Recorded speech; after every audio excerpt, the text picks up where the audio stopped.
Hola a todos, estamos en el marco de ELECOM 2022, representando por un lado al INAP, Instituto Nacional de la Administración Pública, a la Unidad de Prospectiva y Escenarios Futuros, y por otro lado al Centro de Investigaciones en la Administración Pública de la Facultad de Ciencias Económicas de la Universidad de Buenos Aires.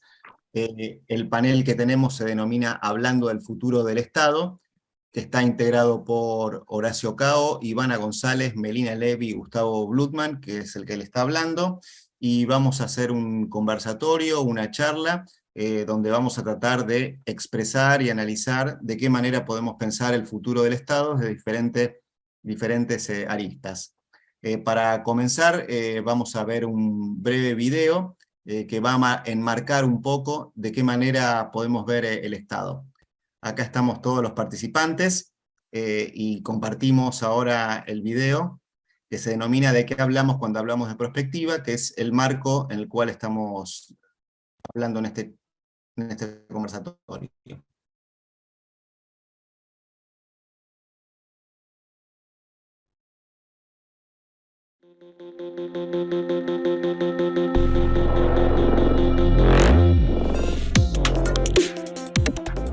¿De qué hablamos cuando hablamos de prospectiva y escenarios?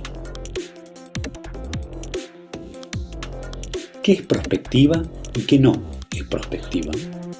La prospectiva no es adivinación, profecía ni fantasía. Tampoco es ojo de buen cubero ni de lobista profesional.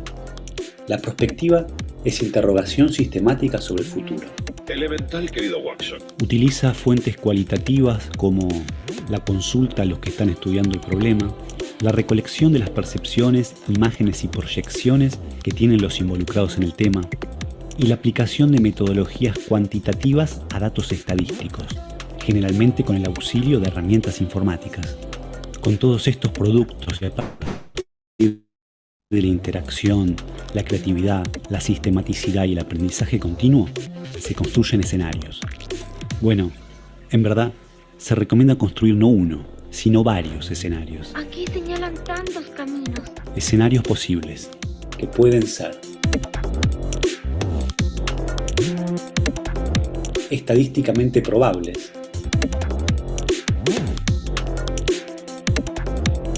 deseables, que queremos que sucedan,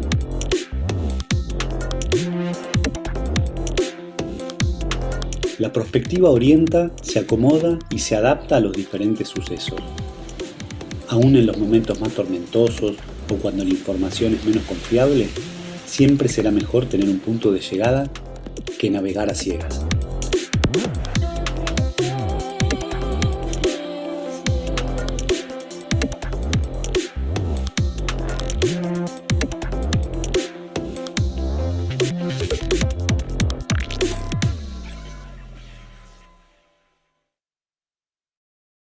Bueno, espero que haya sido de interés el video.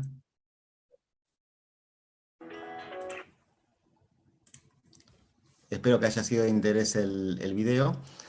Sonaba la música de finalización del mismo, así que la estaba apagando.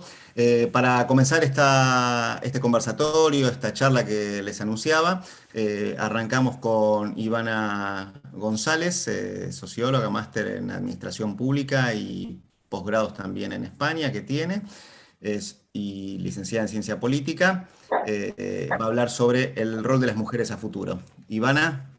¿Qué tal? Buenas tardes a todos y todas. Voy a compartir una breve presentación. ¿Se ve bien ahí? ¿Sí? Ahí estamos. Bueno, lo que yo quiero aportar con esta breve presentación tiene que ver con una perspectiva, de que es la perspectiva de pensar las brechas de género en la administración pública. Creo que en la actualidad es imposible pensar cualquier transformación de cara al futuro sin incorporar esta perspectiva, y en ese sentido lo que traigo son algunos aportes resultantes de mi tesis de maestría, que tuvo que ver con el análisis de la perspectiva de brechas en el caso de las áreas IT de la administración, pero me voy a introducir un poco en lo que sucede en la administración pública nacional en general. Lo primero que a mí me gustaría decir, y que un poco sale de todo el relevamiento teórico-bibliográfico que yo hice en esa tesis, es que claramente existe, digamos, una transferencia de roles del ámbito público y privado a lo que es el ámbito tecnológico. Entonces, en el marco, digamos, donde las tecnologías tienen una relevancia que no existe ninguna duda y que es un dato objetivo de la realidad, de la importancia que tienen, lo que nosotros observamos, o lo que se observa, es que las mismas barreras que las mujeres tenemos en el ámbito del mercado laboral, en el ámbito privado, se reproducen en el ámbito público en general, y en particular se profundizan en las áreas tecnológicas. Esto responde básicamente a 3 factores que podemos identificar, que tiene que ver con estereotipos específicos que acostumbran a las niñas en general a elegir menos este tipo de carreras, como por ejemplo las de programación, las tecnológicas, las ingenierías o las matemáticas. Sin duda, el tiempo adicional que las mujeres dedicamos en mayor medida que los varones a tareas de cuidado de niños y adultos, y existe un tercer punto que es un criterio de reclutamiento en la administración pública con sesgos masculinizados. Entonces, en base a estos 3 criterios o a estas 3 brechas, yo trabajé en identificar estas 3 barreras, y claramente lo que se observa, los datos no los voy a repetir porque los están observando, pero lo que se ve claramente es cómo opera el techo de cristal de los niveles superiores hacia los niveles inferiores, a pesar de que en la Argentina hoy contamos con una composición paritaria en la base, ¿sí? Entonces lo que vemos, digamos, es que a mayor nivel de decisión aumenta la brecha, y que aún con esta composición paritaria nosotros, digamos, quedamos por debajo de medias regionales o medias internacionales. Este cuadro viene a reforzar esta cuestión porque está cruzado de alguna manera el tipo de administración con el género. Entonces nosotros lo que observamos en el refuerzo de esta operación del techo de cristal es que en aquellos tipos de organismos que son más específicos de tareas o competencias técnicas, los varones tienen predominancia sobre las mujeres en cuanto a la participación de género, y esto me parece que es un dato a tener en cuenta. Por otro lado, lo que se observa, además de la segregación vertical, es la segregación horizontal. Nosotros tenemos en algunas áreas de la Administración Pública Nacional áreas claramente feminizadas, habitualmente asociadas al cuidado, o por supuesto al actual Ministerio de Género, y áreas generalmente como la de desarrollo productivo, agricultura, o la de gestión, jefatura de gabinete, energía, entre otras, que claramente las conducciones y la composición de las dotaciones son masculinizadas. Como la unidad de análisis de la tesis que yo presenté eran las áreas IT de 3 ministerios en particular, educación, desarrollo social y trabajo y seguridad social, de la Nación, lo que vemos es la profundización de esto. No solo los varones conducen las áreas tecnológicas del Estado, sino que además la composición paritaria se profundiza en relación a la que tiene la administración pública en general. Y me parece que esto no es un dato menor, en la medida que estos 4 puntos resumen muchos de los problemas que tenemos en el caso de estas áreas, que básicamente, y para resumir, tiene que ver con la escasez de personal, los criterios de reclutamiento, digamos, la brecha salarial que hay con el sector privado, y ciertas rigideces en cuanto a la carrera administrativa. Esto, por supuesto, que sucede independientemente del género, pero si a nosotros a esto le agregamos la variable género, lo que encontramos son entonces áreas estratégicas para la administración pública profundamente masculinizadas y desequilibradas en cuanto a su composición. A modo de resumen, yo creo que estos 3 puntos podrían resumir la necesidad de rediscutir la masculinización de la tecnología en las administraciones públicas, que esto coincide con lo que sucede en el ámbito privado, y esto debe ser una prioridad, me parece a mí, para los estados. De alguna manera, de cara al futuro, hay que permitir identificar desde la perspectiva de brecha la relación que existe entre el género y la tecnología, para que no existan, digamos, miradas androcéntricas de lo tecnológico, ¿no? Y no pensar la tecnología como una dimensión instrumental solamente. Y por último, me parece que es muy importante pensar en la composición de los equipos tecnológicos que integran la administración, porque eso, a mi entender, mejora la toma de decisiones y es digamos, una ventaja competitiva en el proceso de adaptación necesario que el Estado tiene que hacer a la tecnología.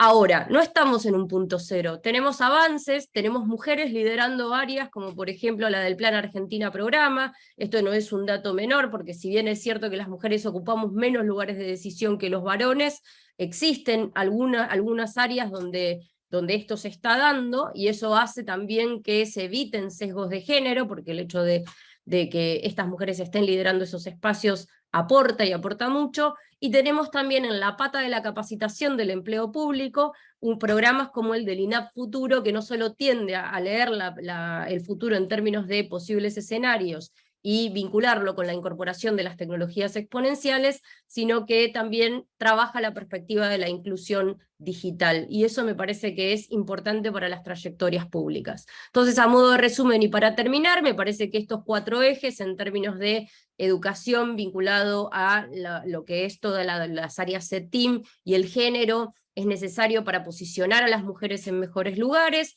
que es necesario que cambiemos la perspectiva que nosotros tenemos de la tecnología, digamos, y le quitemos ese sesgo androcéntrico, que por otro lado tenemos que trabajar mucho y finito, digamos, en la conciliación de la vida familiar y la carrera profesional de las mujeres al interior de la administración, y por último me parece que tenemos mucho que hacer en cuanto a inclusión digital y transformaciones para poder equilibrar el uso del tiempo y los usos que se hace de la tecnología en la administración.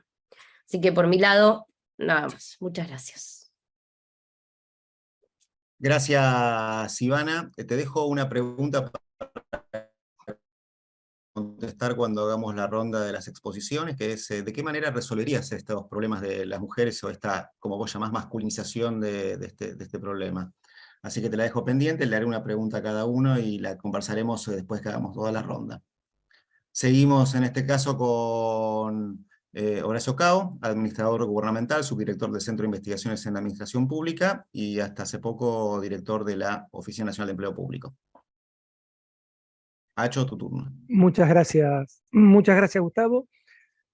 Bueno, nuestra idea, nosotros venimos trabajando en la Unidad de Políticas y Estudios del Futuro desde hace más de un año, y en temas de empleo público, la idea era ver, el supuesto era que se está desplegando la cuarta revolución industrial, que va a revolucionar todos los parámetros del modelo organizacional en todas las organizaciones que cruzan la sociedad, y entre ellas el empleo público.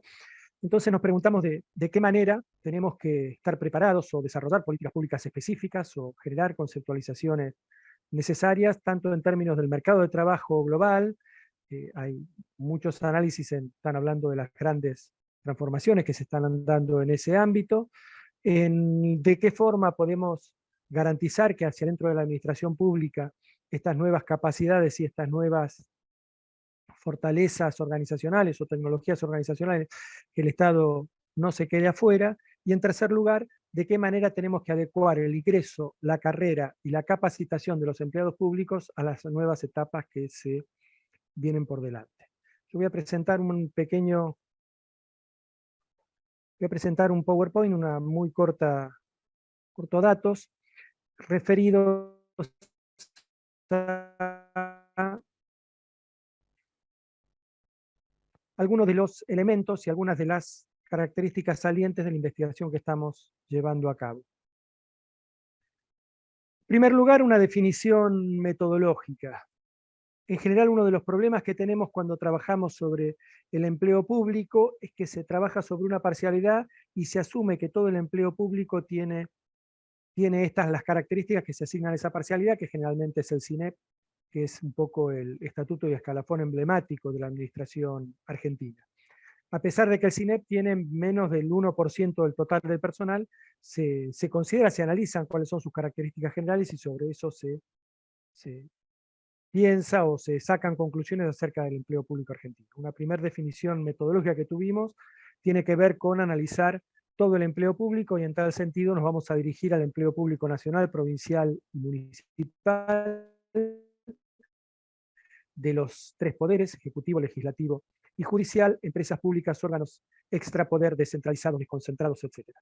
Y en tal sentido la importancia de este tema tiene que ver con que el grueso del empleo, como se muestra en la diapositiva que estoy que estoy pasando, el grueso del empleo tiene origen provincial y también es muy importante el empleo municipal. Entre ambas tienen más o menos el 80% del total del empleo, con lo cual trabajar sobre una parcialidad del empleo nacional o trabajar sobre el CINEP, que son menos de 100.000 personas, sobre un universo de casi 4 millones de empleados, 3,8, 3,9 son las estimaciones que tenemos, es francamente trabajar sobre una parcialidad muy poco representativa.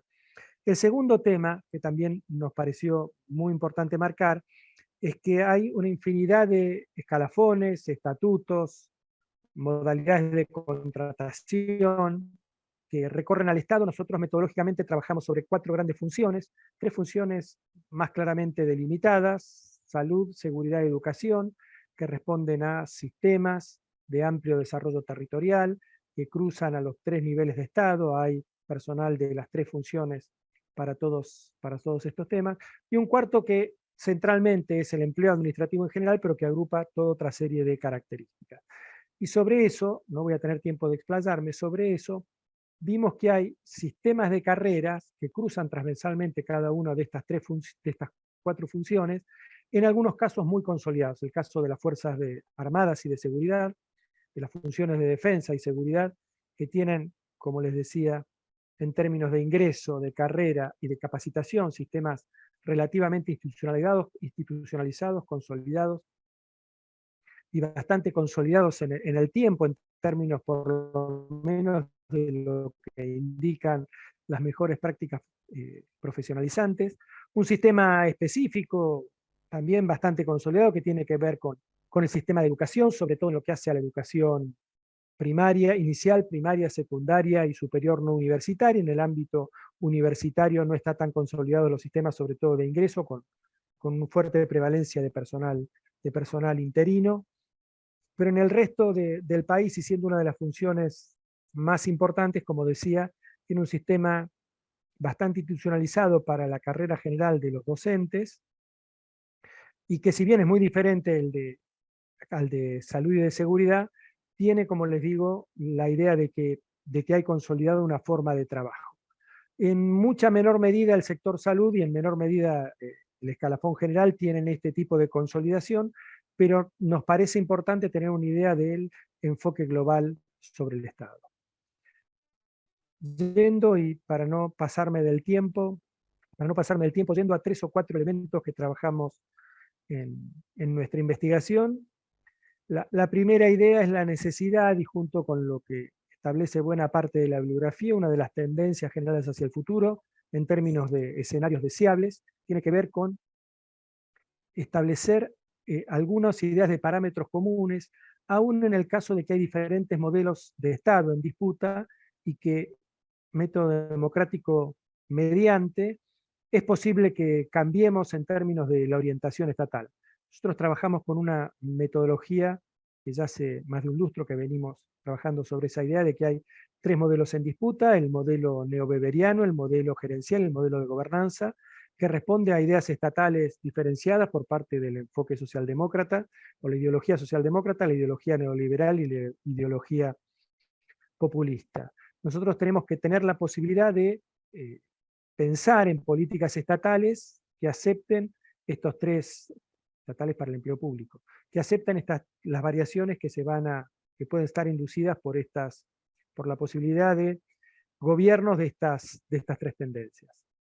El segundo elemento es, independientemente del reconocimiento de la heterogeneidad, que buena parte de nuestra investigación tiene que ver con la descripción y con el trabajo en esta heterogeneidad, ¿cuál es las salidas posibles para una preocupación que está bastante vigente en la bibliografía sobre administración pública en el mundo, que tiene que ver con la falta de coordinación y las dificultades para articular políticas públicas que alineen al Estado detrás de objetivos comunes? En general, hay una idea de fragmentación y de heterogeneidad y de dificultades del Estado que muchas veces en el propio territorio o en el desarrollo de políticas públicas se enfrentan.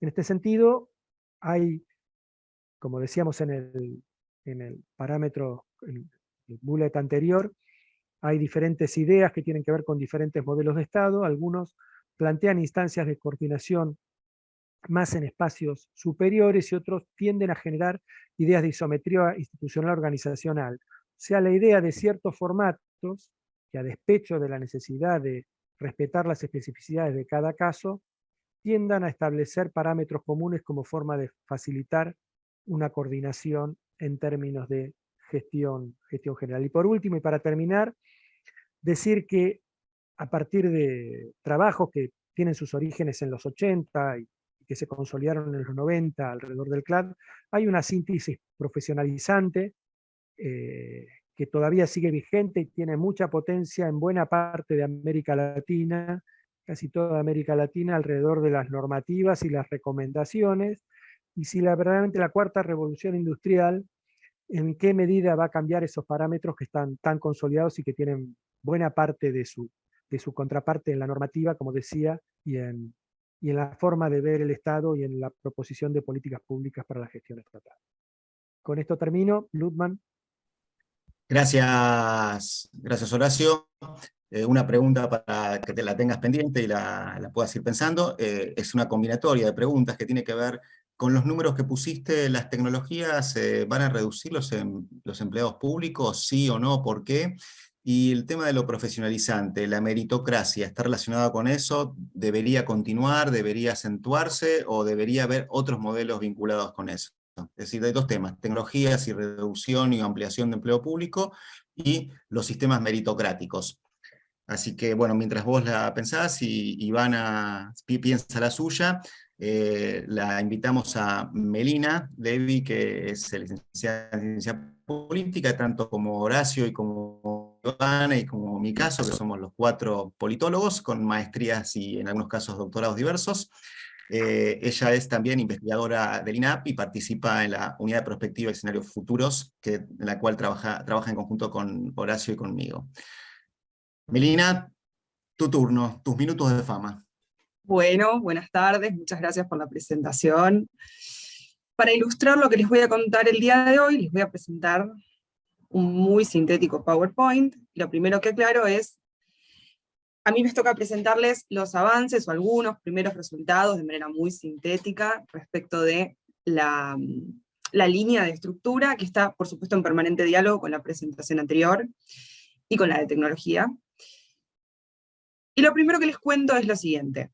Cuando nosotros decidimos observar a la estructura organizativa de la Administración Pública Nacional, nos encontramos con que existían diversos enfoques respecto de este objeto, aproximaciones que puntualizaban en la atención del presupuesto, en su relación con la cultura organizativa, con, podríamos decir, las tensiones de los modelos políticos y demás. Y lo que nos encontramos es que no existía, al menos hasta el día de hoy, una mirada organizacional consolidada respecto del pasado, y mucho menos con una proyección a futuro. Con lo cual, elegimos recuperar a un clásico del análisis de las organizaciones, que es Henry Mintzberg, y tomar algunos de sus elementos teóricos, entendiendo que, a diferencia de otros autores que también han observado y analizado la estructuración de las organizaciones, Mintzberg partía de un análisis de caso muy diverso, heterogéneo, recuperando la mirada del sector privado, pero también del tercer sector, de universidades nacionales, y que por ello su desarrollo teórico había logrado una abstracción, un nivel de generalización que lo hacía interesante, y por sobre todas las cosas pertinente, para observar un ámbito tan complejo como el de la administración pública, en este caso nacional argentina. Y en base a esto nos propusimos tomar su definición de estructura, ¿no? La estructura vista como el conjunto de todas las formas en que se dividen y se coordinan los procesos de trabajo. De acuerdo a esta definición, tendríamos dos grandes variables estructurantes, que son la división del trabajo y la coordinación. Y comenzamos con una reconstrucción de las principales transformaciones que en estas dos dimensiones hemos podido observar desde 1983 hasta la actualidad, hasta el año 2021. En resumen, lo que podríamos decir es, en términos de división del trabajo, que nos da una idea de la complejidad de la administración pública, de cómo ha cambiado en términos de su complejidad, lo que pudimos observar es una notable inflación de unidades, un incremento de, para decirlo brevemente, ministerios, secretarías, subsecretarías y demás niveles, acompañado de un mayor nivel de especialización horizontal, lo que se podría resumir como un mayor nivel de diferenciación de las tareas que se gestionan en cada unidad. Esto nos habla, por supuesto, de una organización más compleja. Y su contracara, la coordinación. Bueno, lo que podemos decir es que las variaciones en términos del repertorio de mecanismos de coordinación no ha acompañado a estos mayores niveles de complejidad que observamos en términos de división del trabajo. ¿Y esto cómo lo vemos? Bueno, a lo largo del periodo se han sostenido la cantidad de niveles jerárquicos, que para decirlo muy brevemente, tenemos 3 niveles políticos, ministerio, secretaría, subsecretaría, 3 niveles directivos o operativos, direcciones nacionales generales, simples y coordinaciones, con, por supuesto, la pérdida de peso de las jefaturas de departamento y la aparición más fuertemente de las coordinaciones. Sí, lo que se registra es un aumento en la participación de la normalización como un mecanismo muy interesante que distingue a la administración pública de las administraciones privadas y la consolidación de los órganos rectores en este sentido, que de algún modo contribuyen a generar una mayor coordinación transversal, con este lenguaje común que a partir de las normas promueven, y la escasa participación de la comunicación informal como una instancia válida de coordinación en lo que Mintzberg llama adaptación mutua. Pero, como el futuro no es tan solo una proyección del pasado, o creemos que podría no serlo, complementamos esto con la mirada de los especialistas. Hicimos 25 entrevistas a especialistas en gestión e investigación respecto de la estructura de la Administración Pública Nacional, y 2 actividades interactivas. Y nos encontramos con que, retomando algunas de las ideas de la presentación anterior, podríamos estar en presencia, si miramos al 2030, de 3 grandes escenarios que podrían ser viables, o podrían darse, en relación con la estructura.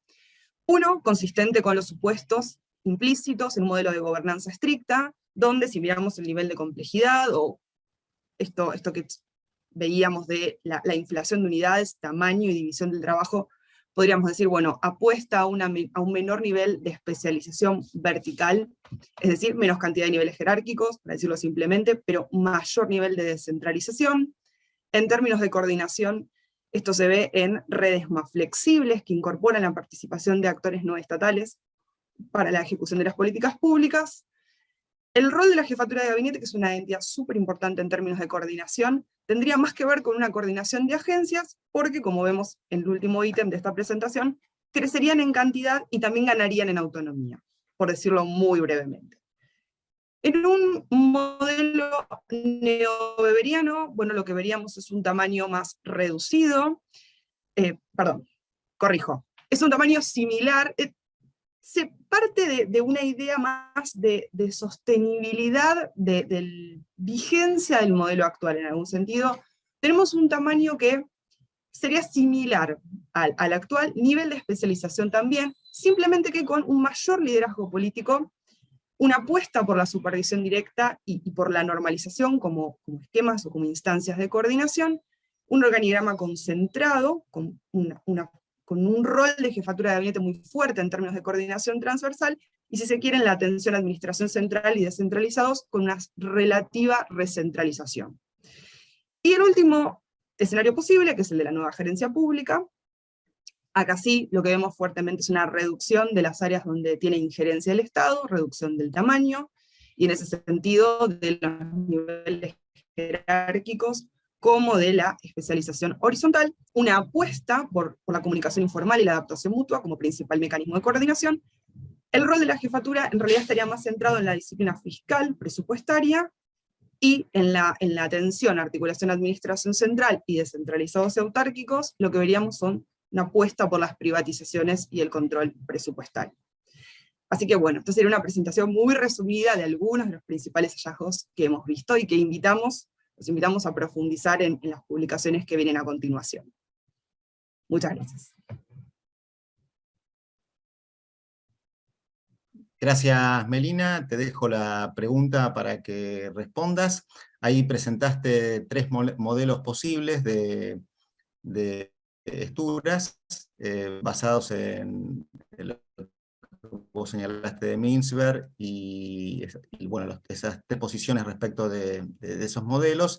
Esos son los modelos posibles. ¿Cuál sería para vos el modelo deseable? ¿Y por qué? Esta es la pregunta que te hago. Pensando en cómo funcionaría mejor una estructura en relación a eso. Te dejo pensando y me toca a mí conversar un poco respecto de algunas funciones de la tecnología que venimos estudiando tanto en los proyectos de investigación de la universidad como en el INAP, junto con Horacio Cao, con Melina y otro grupo de gente que participa de este proyecto.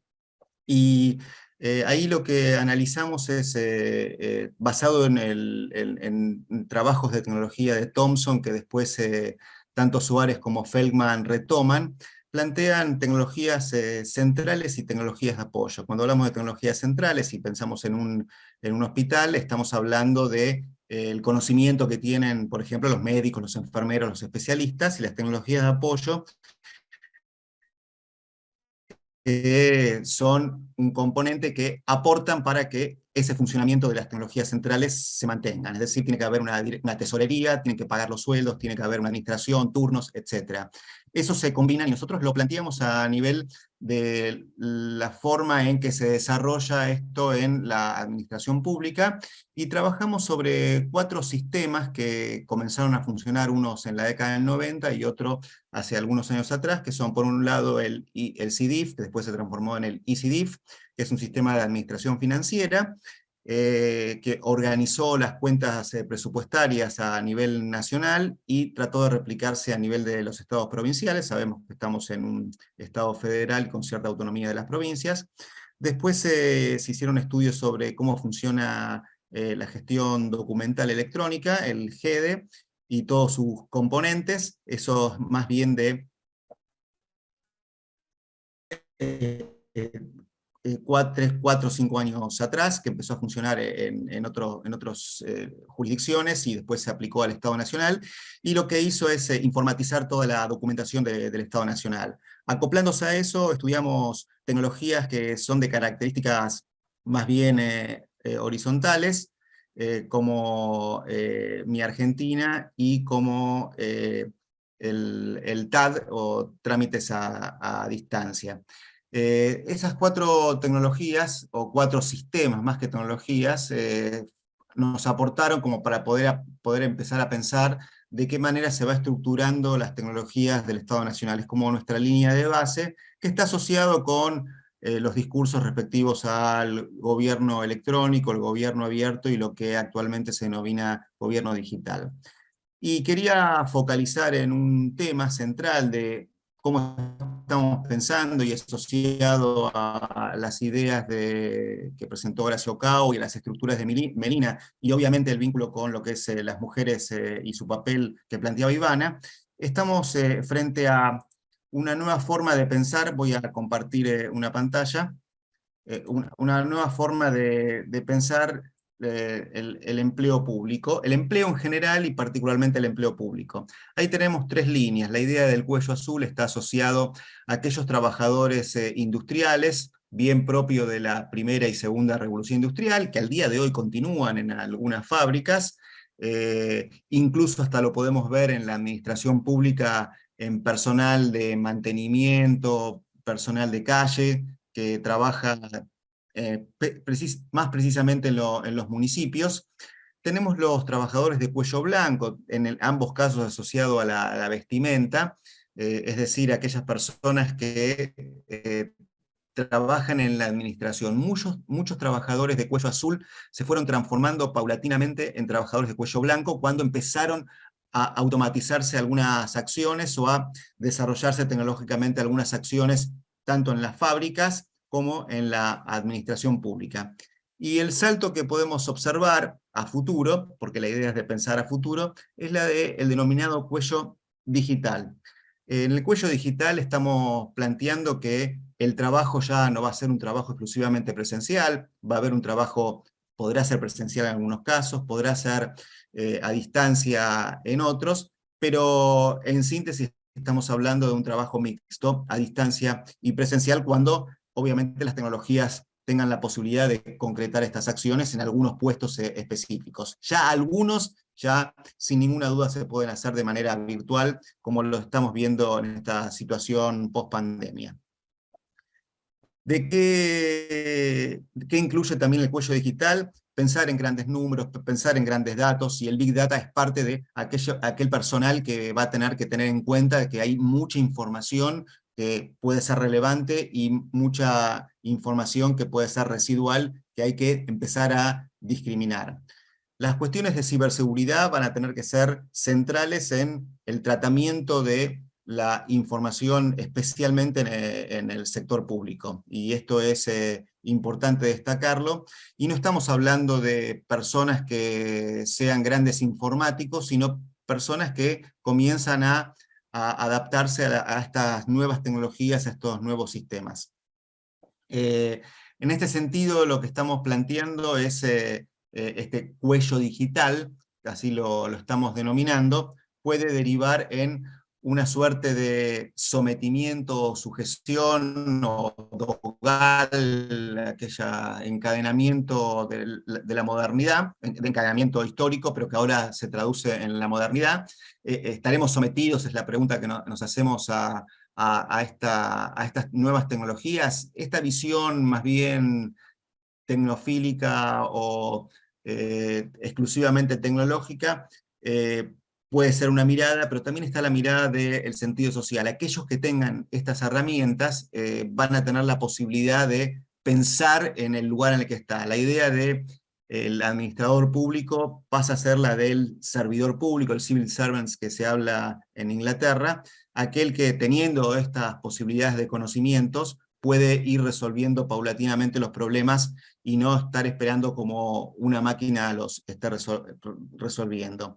Si nosotros pensamos en la actualidad de qué manera usamos algunas tecnologías y decimos 30 años atrás, 40 años atrás, pensábamos tener celulares en nuestro poder, o 50 años atrás computadoras, era impensable, y sin embargo al día de hoy cuando un empleado público entra, por lo menos en la administración centralizada, entra a un lugar de trabajo, lo primero que le dan, aparte de un escritorio, es una computadora, y seguramente ese empleado va a tener un celular para trabajar. Por eso es factible pensar de que al 2030 esta noción de cuello digital, esta noción de el empleado que tenga conocimientos de nuevos sistemas, sea válida para pensar el futuro del empleo público. Dejo de compartir, y pasamos a responder las preguntas para después dar un cierre con Horacio Cao. Ivana. Sí, ahí está. Bueno, yo lo primero que te diría es que creo que en el nuevo contexto de este nuevo paradigma tecnológico, nosotros justamente lo que necesitamos cambiar es cómo nos pensamos en relación a la tecnología. Y esta idea, digamos, de que la tecnología, digamos, tiene un componente sociológico y la sociedad tiene un componente tecnológico, hoy ya exponencial y atravesado por completo, nos pone como en otro lugar. O sea que mi primera respuesta es esa. La segunda me parece que tiene que ver con reforzar aquellas políticas públicas que hoy se vienen desarrollando y que tienden a incorporar a mujeres en áreas estratégicas, digamos, para poder romper no solo en la administración pública, sino también en el conjunto del mercado de trabajo con la segregación, digamos, donde hay tareas muy feminizadas y tareas muy masculinizadas. Eso hacia adentro y fuera de la administración me parece que hay mucha tarea por delante. Ahora, al interior de la administración, me parece que fundamentalmente son dos patas, digamos. La primera, que es la del empleo público, esta idea de reconocer que existe brecha de género,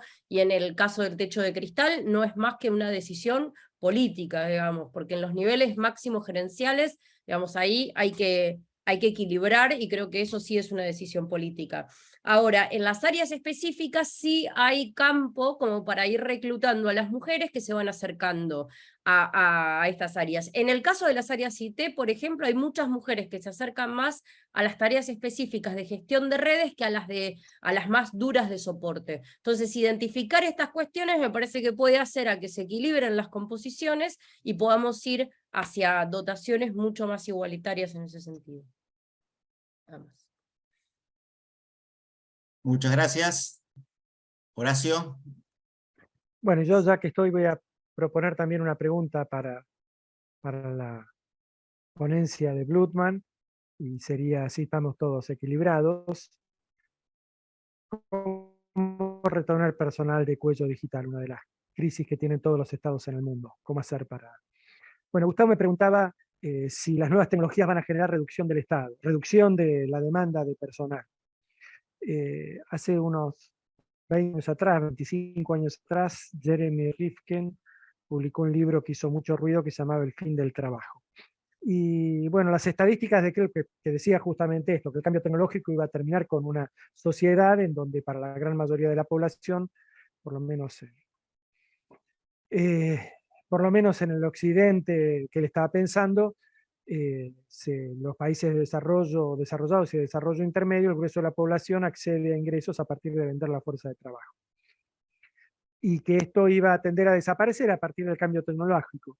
Bueno, desde hace 25 años que se hacen estadísticas para ver si Jeremy Rifkin tenía razón o no, y los datos más brutos dicen que no, que se siguió creando trabajo más o menos a un ritmo similar al crecimiento de la población, pero los que están más cerca de las posiciones de Rifkin dicen que es trabajo que oculta que es desocupación disfrazada, ¿no? Trabajo de bajísima calidad, mal pago, y que en verdad esconde la necesidad de generar algún tipo de ingreso para esas personas. Yo en general tiendo a tener más la idea de que con adecuadas regulaciones no necesariamente tendría que generarse una situación de crisis laboral, y eventualmente todavía tenemos el recurso de semana de cuatro días, semana laborable de 4 días, y reducción de horas de trabajo, de división de las horas de trabajo. De todas formas, es un tema para charlar largo. En este momento, a nivel global, los expertos hablan de una crisis como no se veía en otro momento del mercado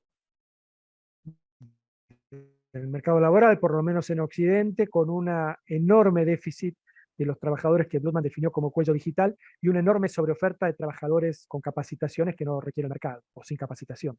Con lo cual es un tema central y que es difícil dar una definición así tajante en pocos minutos. Y lo segundo hablaba de los sistemas meritocráticos.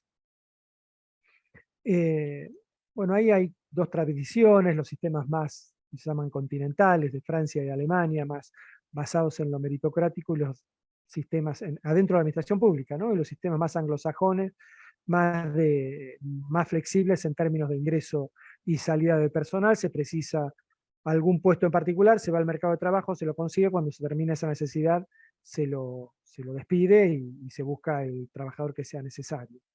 En general lo que se ve en los últimos años es una tendencia a la convergencia.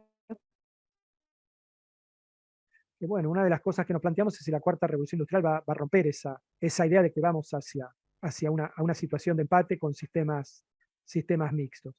Al respecto, en el corto plazo, en el Estado argentino, yo creo que todos los que estamos más cerca de la tarea cotidiana es hacia una consolidación de los sistemas meritocráticos y una creciente institucionalización.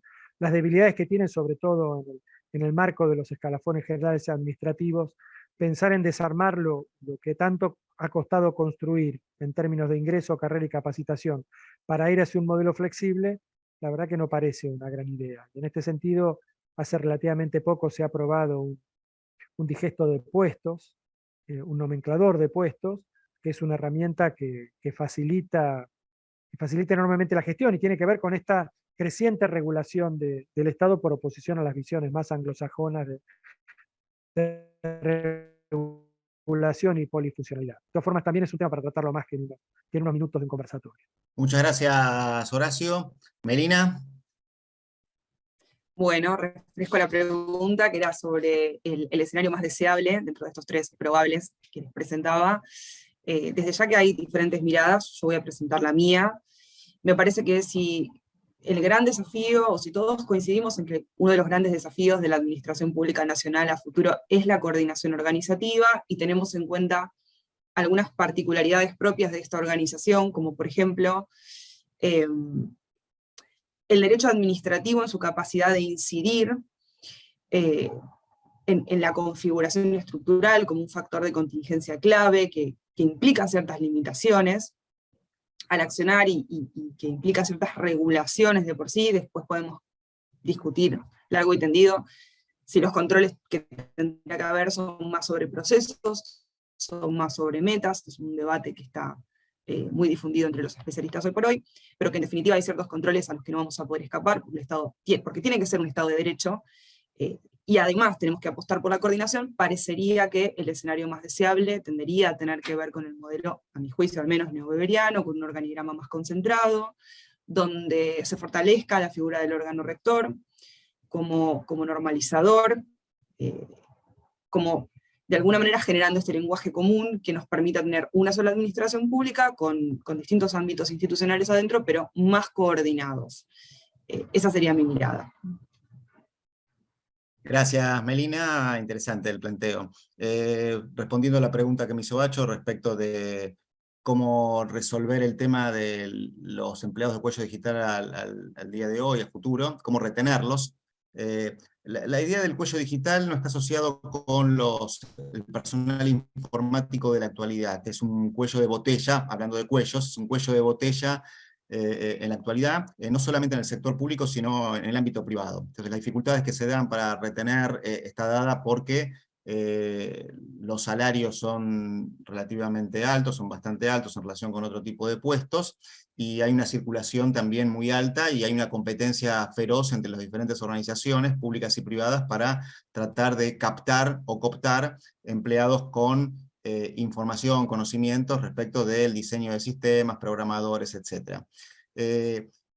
Cuando hablamos de cuello digital estamos hablando de un perfil distinto del empleado público al día de hoy, que no necesariamente tiene que ser un informático, sino un conocedor de algunas herramientas y que permitan con esas capacidades tratar de resolver los problemas sociales o los problemas que tengan en el organismo que esté a presente y a futuro. Por eso se señalaba, hace 40, 50 años nadie tenía computadora ni celular, y cuando a uno le decían a un empleado público el día de mañana vas a tener computadora y celular, ni sabían de qué estaban hablando, o sea, no tenía lógica, y todos conocen al día de hoy de cómo funciona una computadora y un celular. Estamos hablando de empleados públicos. Por lo tanto, estas las ideas que se están discutiendo. Estamos pensando que aquellos empleados del futuro van a tener que tener este conocimiento, no tanto a diseñar o a programar, sino el conocimiento para poder entender la lógica de los sistemas y de las tecnologías que están creciendo y desarrollándose en la actualidad. Espero que haya sido satisfactoria la respuesta. Pasaremos a un video y al cierre por parte de Horacio Cao, si les parece. Comparto pantalla. Dos palabras te diría, Gustavo. Sí. Claro. Dos palabras antes de cerrar y cerramos Vale. con el video directamente. Bueno, a modo de cierre y de síntesis, la idea de prospectiva es una herramienta teórica y que generalmente una de las promesas de la ciencia es poder anticiparse al futuro, poder crear tecnología para operar en el futuro, pero también implica un giro, que es lo que queremos presentar en el video, en nuestra forma de ver el futuro.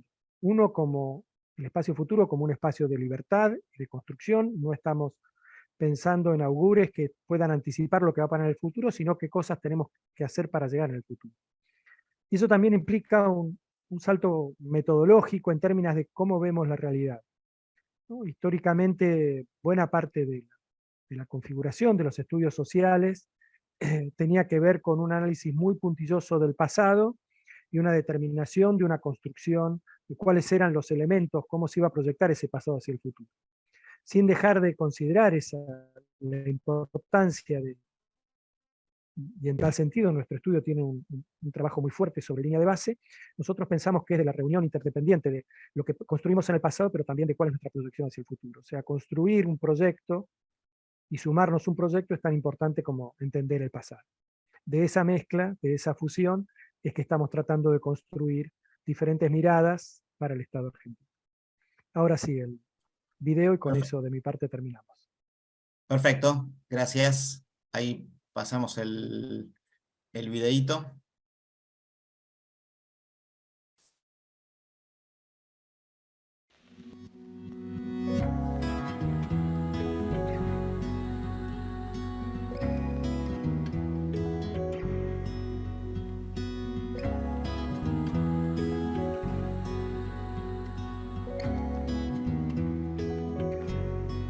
¿Los primeros humanos pensaban en su futuro? Mayoritariamente en el futuro inmediato. La realidad era brutal y ajena a su capacidad de anticiparla.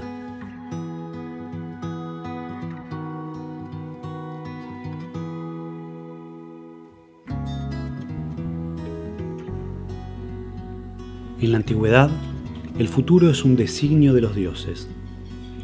Una de las tareas de los humanos es desarrollar ritos para entender qué quieren decirnos.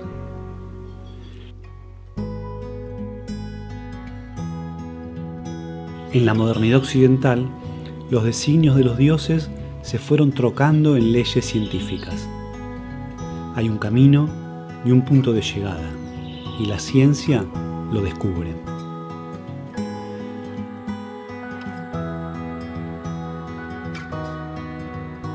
Las tensiones y fracasos hicieron volver a la idea de que el futuro era imposible de anticipar. Se hizo de la debilidad una virtud. Anticipar el futuro puede coartar la libertad. ¿Es factible pensar en el futuro? Hoy pensamos que sí, pero ya no como una ley divina o de la ciencia, sino como una construcción colectiva. No es una tarea contemplativa ni dirigida por intelectuales. Entre todos podemos pensar cuál es el futuro posible y resaltar de él el más deseable. Y entre todos, animarnos a recorrerlo.